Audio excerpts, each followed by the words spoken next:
A scholar once stated that Oshun, as a river goddess, fertility goddess, African Venus, these ethnocentric and reductive views fail to reflect the centrality and authority of Oshun in Yoruba religious thought and practice. Neither do they convey the multidimensionality of her power, political, economic, divinatory, maternal, natural, therapeutic, all of it. In this episode, we are going to seek to gain an understanding of the Orisha Oshun. Ashe, Ashe, Ashe, and welcome to the Ashe Shop podcast, the place for people who want to learn about the Orisha and African spiritual practices. I'm Ashley, your Orisha storyteller and guide through the ins and outs of the spiritual journey. Think of this as your spiritual study session. Our studies focus on the practices based within the Yoruba pantheon, so you can expect to hear stories as we explore different perspectives, including Isheshe, Lakumi, Candomblé, and so much more. Every episode, we dig into a different Orisha, exploring and trying to gain understanding into their meaning and influence. To say Oshun is the Orisha of love and fertility is an understatement. She is the vital source of life, the sweet waters that sustain us, the fresh waters of the rivers that flow through every continent on the planet. Oshun is the emotion behind the pursuit of our homes and our dreams, the mother who is the protector of children, the pain we feel with the loss of our children. While Oshun represents beauty, she also represents pain. Just as she knows love, she does indeed know heartbreak. She guides the barren woman into a world of fertility while wrapping the infertile womb with love and with hope. She teaches us that love is limitless, that our trials are temporary, that even when we are lost, we are still abundant. It's Oshun who sits with me when I'm drowning in tears. It's her waters that flow over me as I wash away the hurt of trauma and pain and loss.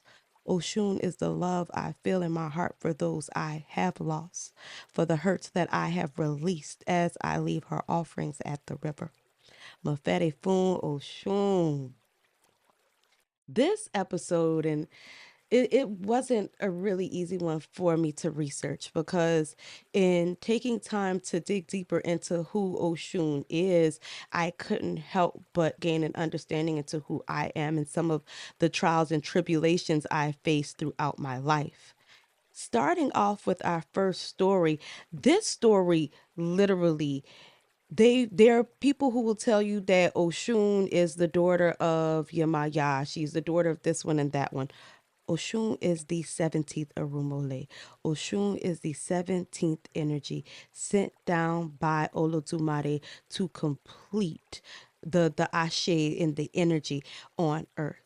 I found this story in Oshun Across the Rivers, and which is a collection of books by a collection of different articles by different scholars, and they had the story in there, and really have never found it written out a better way, so I wanted to read it to you as I found it in Oshun Across the Rivers. So let's get into the story. It was divine for the 16 Odu who were coming from heaven to earth. A woman was the 17th of them. When they got to Earth, they cleared the grove for Oro. Oro had his own space. They cleared the grove for Opa. Opa's abode was secure. They cleared the grove for Egun. Egun had a home. But they made no provision for Oshun, also known as Segesi, the prominent hair platter with the coral beaded comb. So she decided to wait and see how they would carry out their mission successfully. Oshun sat quietly as she watched them, beginning with Ejiope and Oyekumeji, Iworimeji, Odimeji, Irosumeji, Oworimeji, Obara Meji, Okanra Meji, Ogunda, Osi, O. It goes on and on. When they decided not to, you know, collaborate, consider, think about Oshun on their mission, she too kept mute and carried on with her duty, which was being a hairdresser, which was combing people's hair. They never knew that she was a Ajay. So as they were all coming from heaven, God chose all the good things. He also chose their keeper, and this was a woman. All women are Ajay. And because all the other Odu left Oshun out, nothing they did was successful until they went to Egun's grove and pleaded with him that their mission wasn't successful. And Egun said, is it you who straightens the four corners of the world? Let them be straight. So they went to Adagba Ojomu, who was called Oro. He said, you are the only one who can frighten away sickness and disease, so help drive them away. Healing failed to take place. Instead, an epidemic festered. They went to Osei and begged him. They said, can you let the rain fall so you know we can have some water? And but the rains didn't fall. So when they went to Oshun, Oshun received them warmly and she entertained them.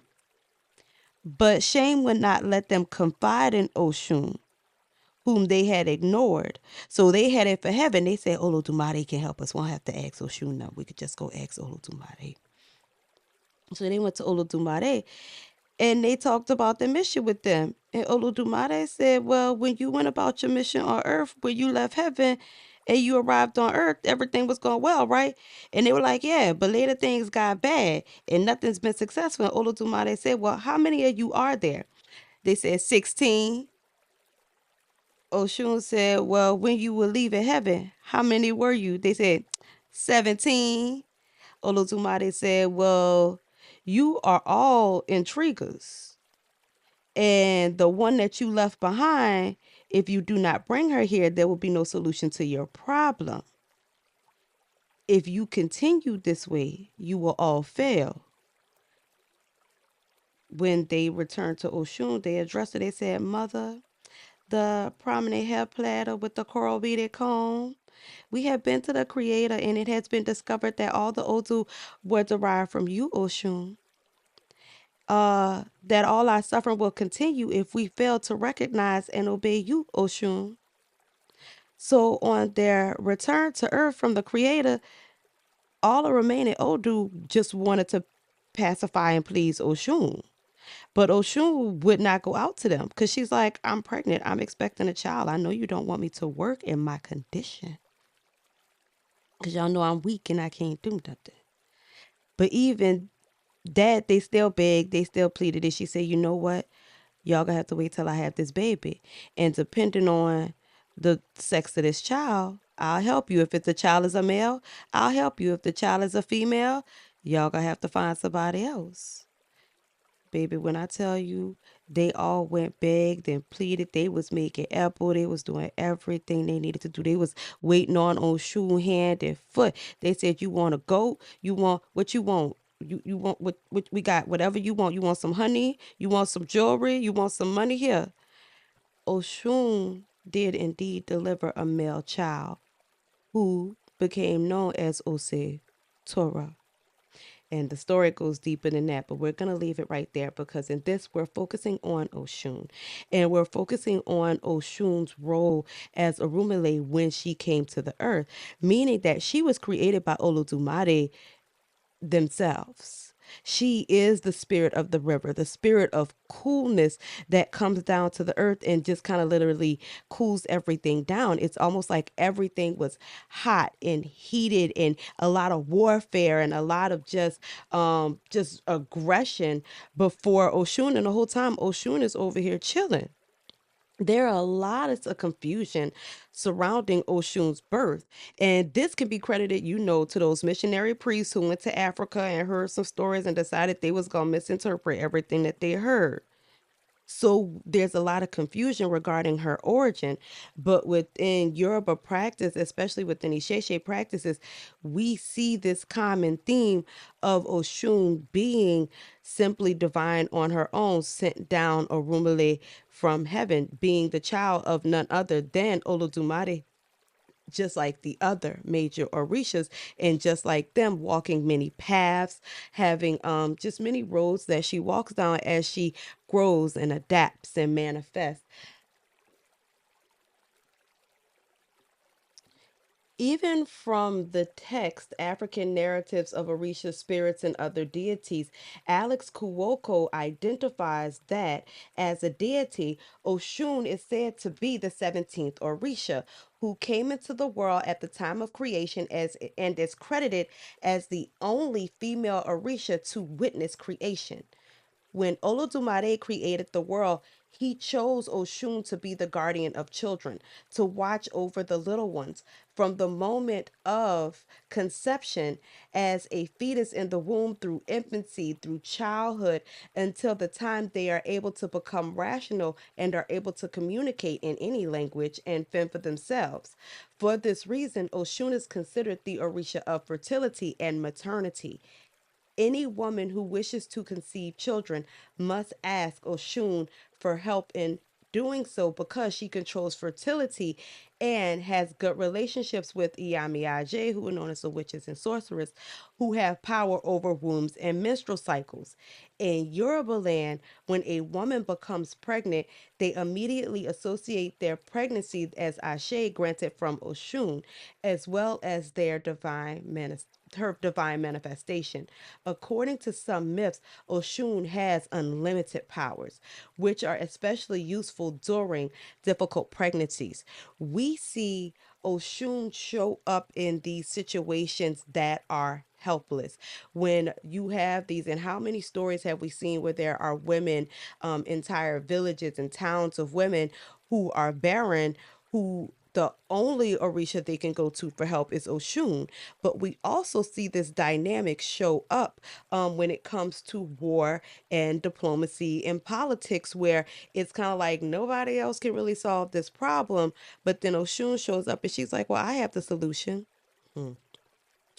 There's one Pataki I do want to mention when it comes to Oshun's creation, because again, Oshun is created directly from Olodumare, and Olodumare is trying to figure out, well, what do I call her? What do I name her? And they're pretty much standing at the river, which is Oshun, and all of a sudden the river pulls back and it makes kind of like this oh sound. And as it pulls back, it starts to build up. And as the river builds up, it crashes back down. Shoo! So as Olotumare is standing there wondering, what should I call this creation that is so beautiful and so sweet? All of a sudden he sees the river pulls back and all they hear is, oh, shoo. And Olodumare says, well, I guess that's your name, Oshun. Oshun brings love to the world, and without Oshun, nothing is complete. John Mason describes Oshun as the steadfast and intent person. She is the Orisha of love and beauty in the Yoruba pantheon. In folklore, she's renowned for her keen intelligence, industry, beauty, and charm. But Oshun is not just a beautiful woman. According to Mason, she is the artful enchantress. She is the quality in a woman or man that emanates beauty in such a way that vision is not necessary in order to appreciate it. This is why when one thinks of Oshun, one thinks of charm. She is the idea of excellence as reflected by refinement, taste, delicacy, and tact, giving psychological and physical pleasure to the senses when she is artful like a fox, and causing mental and spiritual pleasure when she is whoring as a harlot. It brings physical pleasure. Oshun represents all human sentiments. The deep feelings she brings down to the feelings of love and hate and tears of happiness and tears of sadness. Oshun is also the version that she is purity and spiritual intentions, as well as all the trappings of the lust and the anticipation of pleasure. Oshun is the depth of the unexplained feelings. She is the pure owner of the embodied spirit. Oshun is attraction and instant comprehension, that instant knowing. She is the sentiment of intuition and ideal love. Oshun is sensual movement in her role as a prostitute, and she uses attraction and sex in a way to get lovers in order to gain power and control the world. She's also portrayed as an old woman who spits curses at the world because of the loss of her beauty. Mason illuminates the fact that whereas Oshun is seen as being sensual and sexual, in society that often plays a role as a woman who is seen as or described as a whore or a harlot. And it's interesting because in Portuguese and Spanish practices, we see her descriptions often translated to really describe her as being a whore. Oshun, unlike other deities, as she's compared to this manifestation of this over sexualized being and simply waiting and existing for the pleasure of a man. And it's interesting that so many scholars focus on that sexual aspect of this female Orisha and never address that energy in men. So you have this energy of Oshun who's supposed to be this loose woman, but we never talk about how Ogun had 800 wives, how Shango is always around with these women and is known for being with women he doesn't commit to. And we're not even going to start on Eshu. We find that many focuses on Oshun's external appearance and popular opinion is a mistake because it severely limits our perception of Oshun and what she actually brings into our lives. Oshun brings love to the world. Nothing is complete without her. Oshun is a divine feminine. She demonstrates the various dimensions of femininity. She teaches us to understand the hidden power of women in her role as the hairdresser, that a woman who literally is beautiful herself and is known for beautifying women brings out beauty in everything she touches. Let's look at what it means to be a hairdresser for a second, because one's head is that's your ori, that's your consciousness, that's who you are. According to Joseph Murphy from Oshun Across the Waters, they state that one's head is to be taken to be the visible representation of one's destiny and the essence of one's personality. Hair plaiting is thus highly regarded as goodwill on to some extent, dependent on how well it's the physical person is treated, that it is primarily for the reason that most Yoruba will be reluctant to haggle over the prices with a hairdresser. You have and think about it. Have you ever gone to a hairdresser who have a nasty attitude? Her and the whole time she in your head, she is just being messy. She's being nasty. What does that do to you? What does that do to your attitude?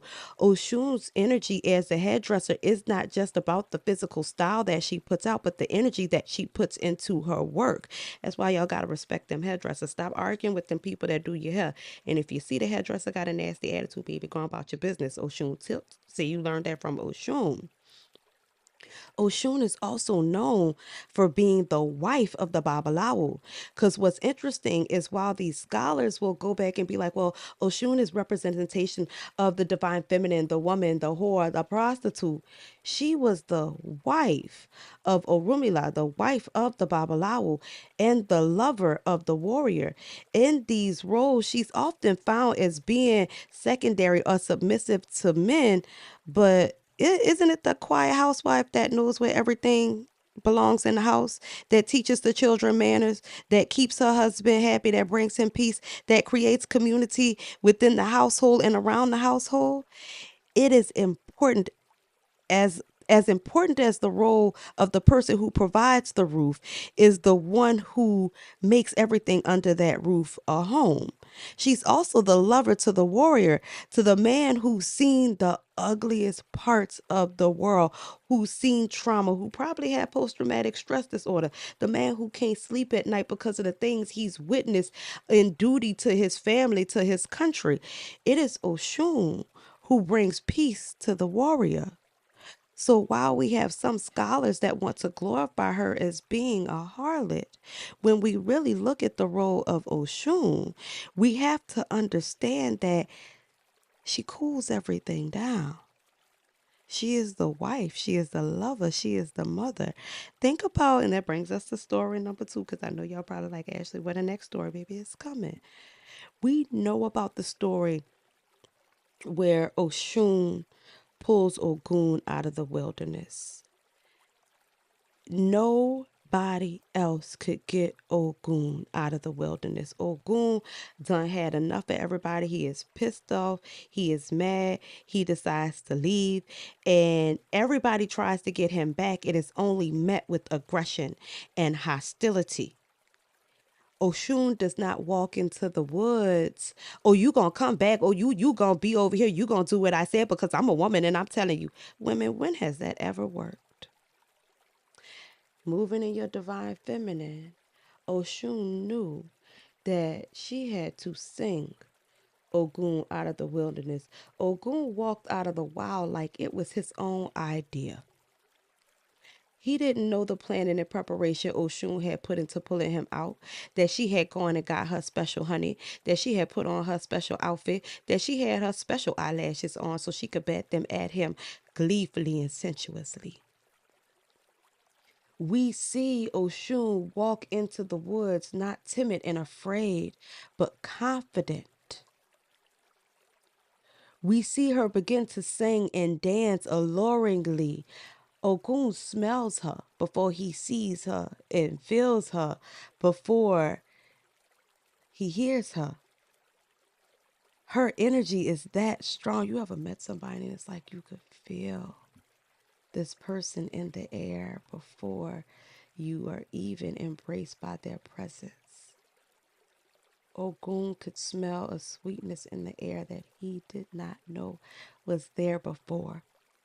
And Ogun has smelled murder. He smelled blood. He smelled Rod. Ogun is an Orisha of destruction and rebuilding. And we know that the destruction of a civilization can smell just as foul as the building of an industry. He has witnessed the ugliest parts of war. And he smelled a sweetness in the air that it smelled familiar, but this time it was calling him. Ogun walked out that forest like it was his idea. And storytellers would have us think that this is where the story ends, that Ogun just goes back to society and is what he needs. But it's Oshun who calms his spirit, who helps him to find balance in the world, who helps him to find love in the world. It's literally like Beauty and the Beast. We underestimate the role of women when it comes to loving the man who's sometimes seen or deemed as being unlovable. And that's what Oshun does for Ogun. Oshun is the divine feminine. She is the wisdom of the forest. She is the wisdom of the river. Where the doctor fails, Oshun cures with fresh waters. Her medicine is potent. She cures with cool water. Oshun teaches us that while the divine masculine is powerful, and we call it dominant, the divine feminine is necessary for stability and healing and growth. Oshun teaches us that the divine feminine is not embodied by being reserved or demure or even submissive. Oshun's power is complex. She has a strong metaphysical connection that is pivotal to Orisha like Ori, Orumila, and Eshu, making her not only resilient but an indispensable Orisha. Also, by sharing the same Iwatutu cool character with Olodumare, Oshun increases her sphere of influence among the Orisha. She emerges arguably as the most powerful Orisha in the Yoruba pantheon. Beginning with Oshun's profession as the hair platter, we see now what becomes a metaphor for her influence on and direct control of Ori, the Orisha of the inner spiritual head or destiny of a person, the thing or deity, and by extension, the Yoruba divine rulership, which is modeled after the concept of on. Orungan's declaration, without the mothers, I cannot rule, is a statement never made in terms of fathers.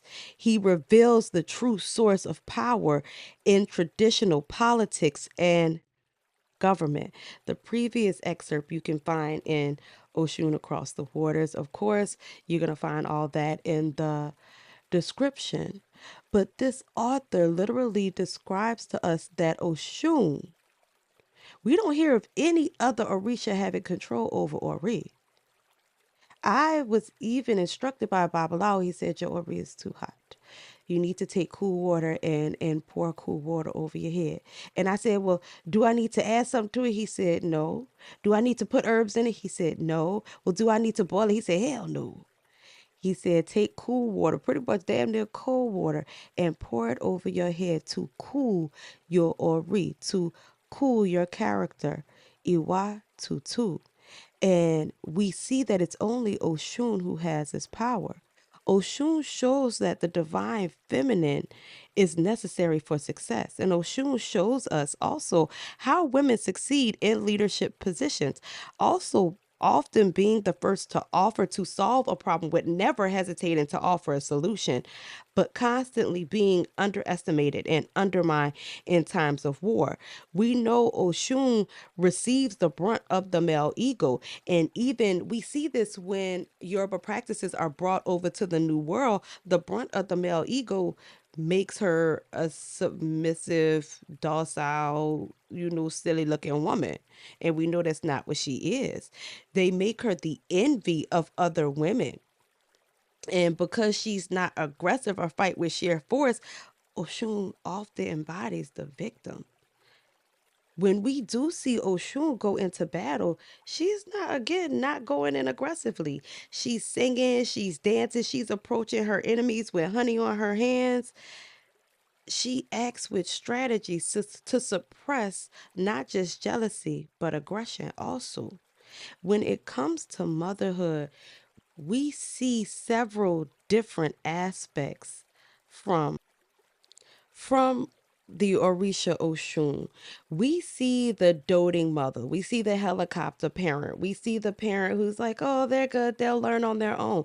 But we also see a mother who leaves her children to be raised by other women. We also see a mother who literally is just popping out baby after baby after baby. And you know how people be like, well, how you having children like that? You can't, how you can love one, how you gonna love all of them?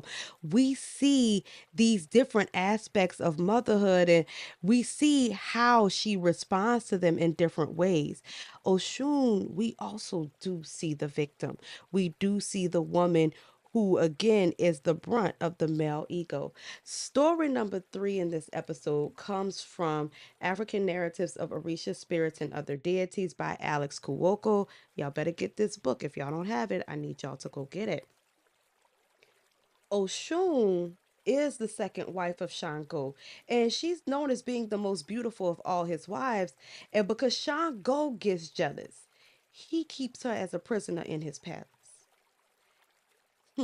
What's going on with this man that's getting jealous? What are they saying to him? What's going on? Where he's gonna take his most beautiful wife and lock her away because he gets jealous. One day, as Eshu is walking by Shanko's palace, he hears Oshun crying, and he says, "Ah." I hear Oshun crying. What could be happening to her? And Shu decides to investigate the reason of Oshun's sadness. And then when he sneaks into Shango's palace, he hears Shango like literally going off on Oshun. He's like, baby, we not gonna go into details. That's their personal business. But Shango screaming, Oshun crying, door slamming, and not to be messy, but Eshu is a divine messenger. So we not surprised when he goes back to Orumila and says, "Ah, Orumila, I don't mean to be messy, but I think this is a message that should be delivered. Oshun is being held prisoner by Shango, and I think I need to rescue her." And Orumila's like, yeah, you delivered the right message to the right person because I got to think for Oshun, baby. And we can't have this happening to her. We need Oshun, and Shango cannot keep doing this to her. So Arumila gives Eshu a magic powder, and he says, take this Efo to the palace and pour it all over Oshun, and it'll help her escape. And, tell her she could come over here because, Shango not going to really bother her over here. So he didn't say that, but I had to add that little part because y'all know I am messy. But so Eshu takes the powder and he goes to Shango's palace, and Oshun's laying on the ground crying, and he spreads the powder all over Oshun, and Oshun is transformed into a pigeon and she flies away.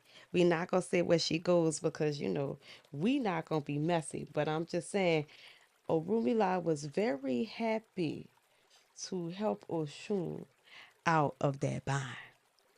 We see Oshun have a lot of interactions with a lot of different Orishas because keep in mind, with her role as the Orisha of love, what Orisha wouldn't she interact with? We see her interact with Oya, we see her interact with Orumila, Yemaya, Obatala. We not gonna say Obatala plays favorites, but he really do love Oshun. Alex Kuoko describes her family history, and I do want to read that to you, and then I have a few words to say on that relationship between Oshun and Shango because y'all know I got to give y'all my 2 cents on that one. But Oshun's family history and relations with other Orishas include before becoming Shango's wife, she was married to Ogun, Orumila, Ode, Orishanla, and Ochosi. She is also said to have married Orisha Sampona, Babaluaye, Orenle, Orisha Oko, and Aganju, for whom she became the keeper of his secrets and then a guardian of his children. Baby, that relationship between Oshun and Aganju. Ugh. She was also the lover of the Orisha Osane, from whom she learned the secrets of medicinal leaves. And she had children by all of her husbands and lovers, but she conceived a greater number of children by Orishanla. She is listed as one of the deities that spring from Yemaya's body, which we know is a story made up out of missionaries, and that makes her the daughter of Yemaya and the sister of other deities. So it looks like it's a lot of incestuous things going on, and in reality, these orishas are the divine creation of God. There is no incest, and of course, they're going to interact with each other because nature's going to interact with each other. But let me move forward. Oshun also appears in myths as the daughter of Orishala and Orumila. So in some myths, she appears as a sister of Yemoja and a mother of the Ibeji fathered by Shango, as well as their adoptive mother. She also appears as the mother of Eshu Oshe Torah, which we see in the story of her coming to earth as a 17 Orumale. And some people even say she's the mother of Shango. We're not going there. And but we know she is the mother of Logunide through her marriage with Arinle or Ochosi. In other myths, she appears as the daughter of Orisha Ogian, Obatala, and we know she is the daughter of Olodumare.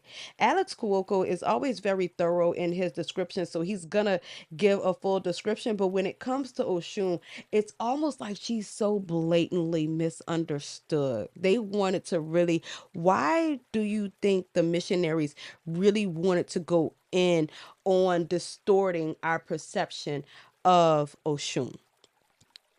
Because when it comes to the relationship between Oshun and Shango, we see this unhealthy relationship glorified. We know her relationships with Orumila, with Orishanla, also Obatala, And Aganju, even Ochosi, are way healthier than her relationship with Shango.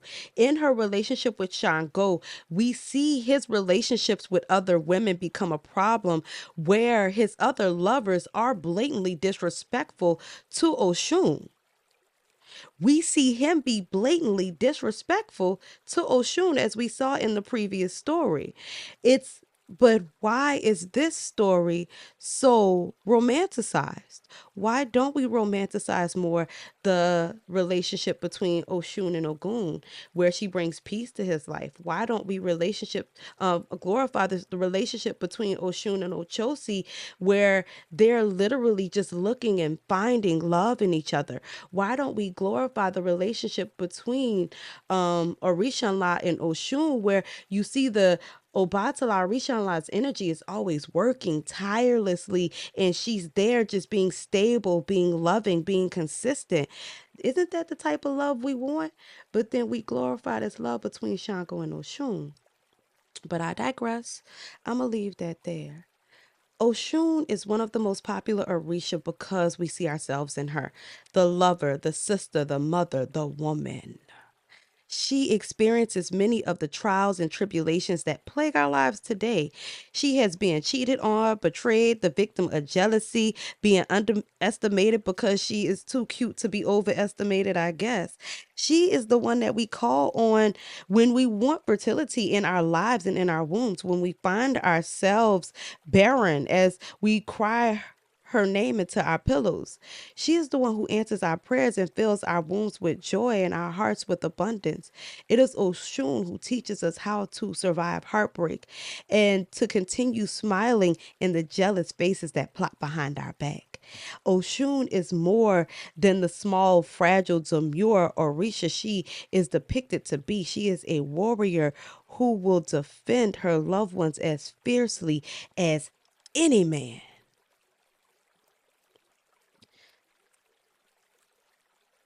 In Oshun,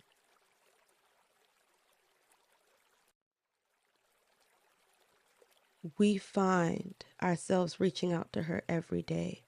And while we want to go to the river to be closer to her, and we want to leave oranges and mangoes and different fruits somewhere to be closer to her, Oshun is the Orisha of love.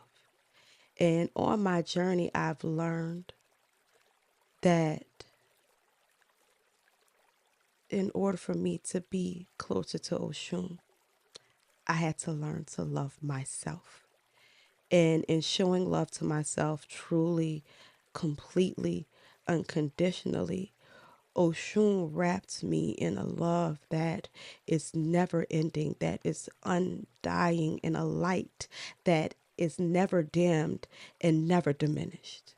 Oshun is the mother of understanding, the owner of the coral comb, the hairdresser who makes anyone anything beautiful, the queen of all the rivers, the strong woman who owns a wealth of coral beads and copper jewelry, the owner of the backyard, who cleans her copper jewelry before she even cleans her children, chief mother who does secret things and makes medicine. Oshun cures with fresh water. Oshun who is the wisdom of the river. Oshun who refuses disrespect, who kills her husband and then pities him. There is no place where Oshun is not known. There is no place where Oshun does not love you. Ashe, ashe, ashe. Oh, I hope that you enjoyed this episode, and I hope that you embrace the love the Orisha Oshun has for you. Make sure y'all visit me at theasheshop.com. And if you're visiting New Orleans, go ahead and book a tour. I'd love to show you around. This episode is the last episode from season 1. So, of course, I will continue to drop stories and some affirmations and Lord knows what else along the way as we plot and plan and strategize and record season 2. I hope you enjoy season 1. And if you want to get in touch with me, you can always reach me at Ashley at theasheshop.com. Ashe, Ashe, Ashe. Oh.